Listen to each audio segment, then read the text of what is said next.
খাইরিহি ওয়াল কদর খাইরিহি ওয়া শাররিহি মিনাল্লাহি তাআলা। এই তাকদীরের ভালো হোক চাই মন্দ হোক সব লিখে রেখেছে কে?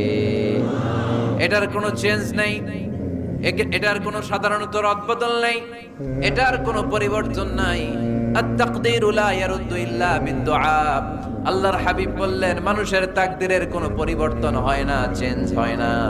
তবে তাকদীরের কিছু অংশ যদি কখনো চেঞ্জ হয়ে যায়, দোয়ার বদৌলতে আল্লাহ এটাকে চেঞ্জ করে দেয়।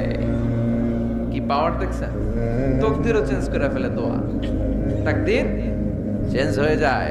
আমরা প্রায় শুনি মুমূর্ষু রোগী, ক্যান্সারে আক্রান্ত, বাংলাদেশের সবচেয়ে বড় ডাক্তার ঘোষণা দিয়েছে বাঁচবে না, বেশি বাঁচলে 3 মাস। কয় মাস? এরপরেও দেখা গেছে উনি 10 বছর বেঁচে ছিল।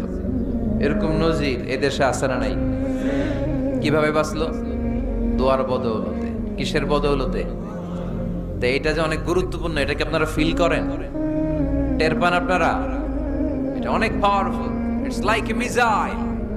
যুদ্ধে যেমনি সেনাবাহিনীরা মিসাইল হামলা করে, মিসাইল হামলা করলে যেমনি মিসাইল লক্ষ্যবস্তুতে যে ভেদ করে, দোয়ার মতো দোয়া করতে জানলে দোয়াটাও লক্ষ্যবস্তু যে স্পর্শ করে। সুবহানাল্লাহ পড়বেন না? আদ-দুআউ সিলাহুল মুমিন। দোয়া হচ্ছে মুমিনের অস্ত্র। শুধু AK-47, মেশিন গান, চাইনিজ কুড়াল এগুলো আমাদের অস্ত্র না মিয়া। আমাদের অস্ত্র হলো দোয়া।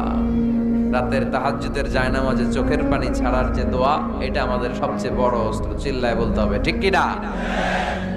এর চেয়ে দামি অস্ত্র আমাদের নাই। এটাই মুমিনের সবচাইতে বড় হাতিয়ার। দুনিয়ার সব কিছুর খেলা যেইখানে শেষ, সব কিছুর কারিশমা যেইখানে শেষ, ওইখান থেকে দোয়ার কারিশমা শুরু হয়ে যায়। এজন্য